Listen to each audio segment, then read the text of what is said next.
Hey guys, DJ here at Top Tech Cards and Games, and it is Saturday, August 29th. YCS Toronto is currently going on. I am obviously not at the event since I'm here at the store making a video, but I thought I would do a deck profile on what I would have played if I went. I was considering it, but I had to make really last-second plans to go, and it just was way too much effort and work. It would have been a real cluster to get there, and I didn't get to test a whole lot. But I was feeling decent about my deck, so I thought I would do a profile and talk about the choices I made for the event, even though I didn't get to go. I was going to play Necros, so I have 3 copies of Maxi in here, which is something that I've said in the past that I really strongly dislike in the deck.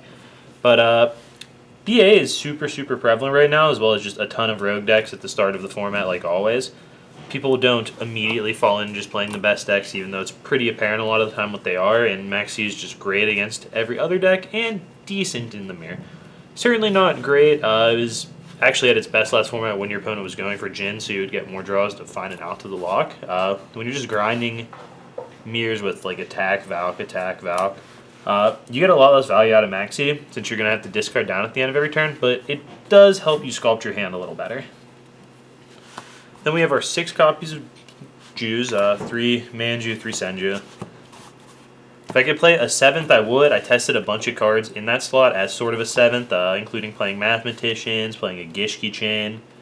None of it really worked out too well. The one thing that I thought about trying some more was Diva and the whatever Gishki guy she can get that makes Herald. That one was really cool, but nothing quite worked out well enough that I wanted to keep it.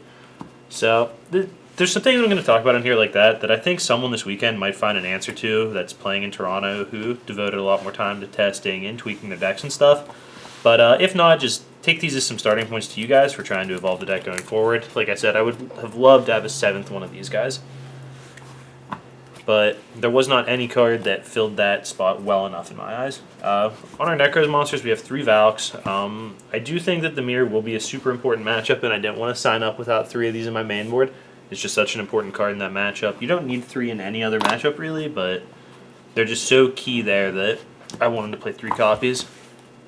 3 copies of Unicorn, just one of the backbones of the deck, being able to recycle all your ritual spells. Sure, it's everything. It's much more important to manage your Unicorns now than it was in the past, even because of sure it being 1. 2 Bryanak. Obvious. 2 Colossus. Didn't play 3. I did play 3 at the regional I played in, actually, but it was a bit too much, too many ritual spells. Then I have 2 copies of Trishula in this list. Like I said, I expect there to be a ton of Rogue, and one of the easiest ways to beat Rogue decks is to force Trish through, and then just do things like protect your Bryanak against decks like DA and stuff. Playing the second Trish gave me a huge increase in my win rate against everything that wasn't the mirror. In the mirror, it's basically always going to be correct to side out your second copy of it, but that small trade-off seemed very worth it for how good the extra Trish is against everything else. And then 1 copy of Gungnir. What's notably absent is Decisive Armor, which it's funny that I'm talking about cards that are good against Rogue, but I'm not playing Armor. The reason for that is that I chose to forgo playing Exa and Sorcerer in favor of just playing Dance Princess. Dance Princess by herself is just so good against every other deck in the format. Blocking Veilers, stopping your opponent from chaining to your ritual spells. It's just a very strong effect. While she doesn't do anything as well as Shurd and Exa do as far as recycling your engine goes, she does it in a much smaller package that has more utility outside of that, giving me less bricky cards and a card that I'm much happier to draw against every Rogue deck. The loss of armor is pretty negligible. Like, the extra Trish does a lot of the same thing as far as improving your matchup against Rogue, though it is harder to just beat over 3,000 attack guys, but that was a loss I was willing to take. Then we have our copy of Shuret. And the last card is Denko. Like I said, I expected Rogue to be very prevalent. This flexed back and forth between being a Thunder King and being Denko. For a while, it was pretty hard on the plan for the mirror match, like I was at Nationals, and like probably after this event, I will be again. But I decided to use Denko for now, just in fear of all the different decks, maybe new strategies I wasn't aware of, and just in general not wanting to play against a ton of back row heavy decks. I thought of my Dance Princess as basically a second copy of this card, which is the reason I was okay with having it as a one-of. I have plenty of access to cards that will help me play through my opponent's back rows with how searchable Dance Princess is, and then just an extra copy of Denko there to do the same thing. 3 Upstart Goblins. I don't think the life gain is actually that big of a deal in the mirror. I'm pretty convinced that you can just outplay your opponent through the extra Valk they gain, but some people will disagree with me on that. 2 Rhoda. This is another issue I had with my list that I just couldn't find a good answer to. For a while I played the 3rd Colossalist to give me an extra Rhoda target so I could play 3 Rhodas without having them come up dead too often. But that just led to me having way too many Colossalists in hand, way too many extra Rhodas anyway that were just searching for Coloss that I didn't need. I tried, not Excalibur, what in the world is his name? Assault Halberd, that's the one. He was okay, but ultimately wasn't good enough for my testing.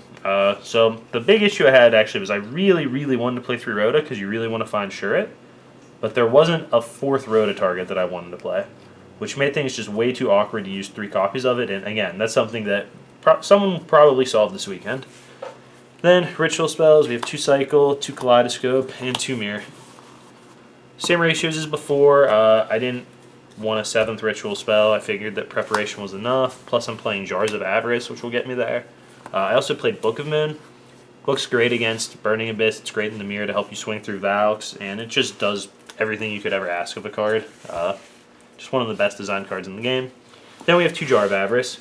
Jar made it so we didn't have to play as many clunky cards like Exa, Sorcerer, extra ritual spells, things of that nature to recycle our Shurets and like Brian X and stuff, since we're going to have to use them to find Shuret more often.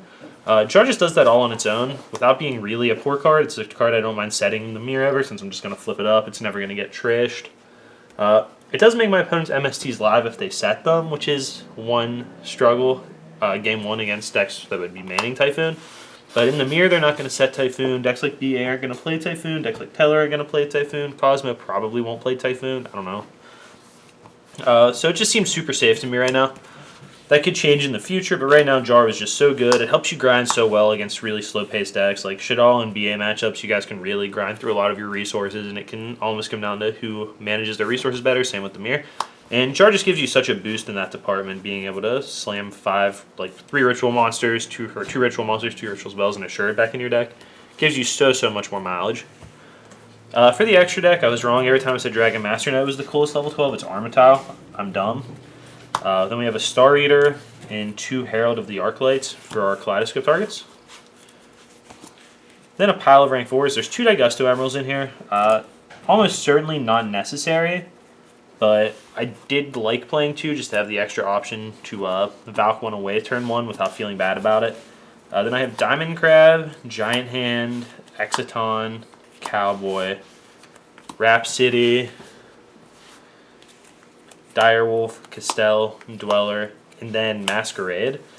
Masquerade is super hard to make in this list, but it's a card that gives you enough edge in the mirror that I thought it was worth it. It's basically only going to be summoned by an awkward chain where you end up leaving a level 4 monster in play without getting it removed from the board. Maybe it's something like Summon Turn 1 Jew and your opponent doesn't kill it for some reason. I don't know. Or you go summon a rank 4, you Kaleido out Unicorn, and then you cycle a Unicorn bag as well. It's not a super common play, but as far as just a single extra deck slot in here, nothing was giving me enough value that it was worth it. Even if I cut the Emerald in the Masquerade, there was nothing else in here I wanted to cut to give me the 3rd slot other than maybe the Giant Hand, which had been testing really well for me. So I didn't want to cut those 3 to put the Ptolemaeus engine in, though that would be relevant too. Durendal's very good in the mirror, and what's his name? Diamond is also very good against plenty of rogue decks, and that's always something to consider. But Giant Hand clears a lot of gap against Rogue. Masquerade does a lot of damage in the mirror, can just end the game. And the 2nd Emerald came up enough that I chose these over the Diamond Engine, which almost never actually comes up, and more importantly, almost never works out. Diamond itself is just always getting hit with removal when you play it against BA and shit-alls. Durendal is the card that I actually cared about, and the 3-card engine play Durendal just didn't seem worth it. Then the side I was going to use... it was pretty general, or generic. I just put 3 Typhoons, 4 Hands, 2 Decrees, 2 Ghost Ogres to deal with Turbo Clee and help get rid of Library turn 1, 2 Shared Ride, a Kaiku, and a Vanity. Not a lot to explain for the side. I did go fairly light for Mirror Match Hate. I don't really love Shared Ride, but other than playing more normal summons, it was kind of the only option that was left available. 2 Ghost Ogres. It probably should have been 3 if you're really fearing the Library deck. I just wanted to have something in there for it. It's just a fine card in general. You know, Rotocrees, Hands, and Typhoons, just good against every rogue deck. Clear floodgates, whether they're monster floods or spell traps. So, just kind of a very general side. It does what you need it to do. It's nothing flashy. No, you know, super secret sideboard tech. I didn't side into Shadalls, which I did think about siding the Shadal engine, using those couple flex slots I had in there for Shadal monsters. I thought about manning Shadalls too for a little bit. But ultimately, I just decided to go with the most generic side possible, just because I didn't know really what to expect entirely, and a very general extra deck as well. I figured I could get a little more mileage out of the guaranteed, like, Giant Hand, Extra Emerald, and maybe even the Masquerade than those other cards. But yeah, that's the list I would have played if I went. I did not get to go. I hope some of you guys went and are watching this later and had a lot of fun at the event or did well. I'm definitely interested in to see what does well and start, you know, kind of taking the meta from there, seeing what we can do. But other than that, make sure you guys just like the video, subscribe to the channel. There'll be plenty more Yu-Gi-Oh coming soon. So until next time, guys.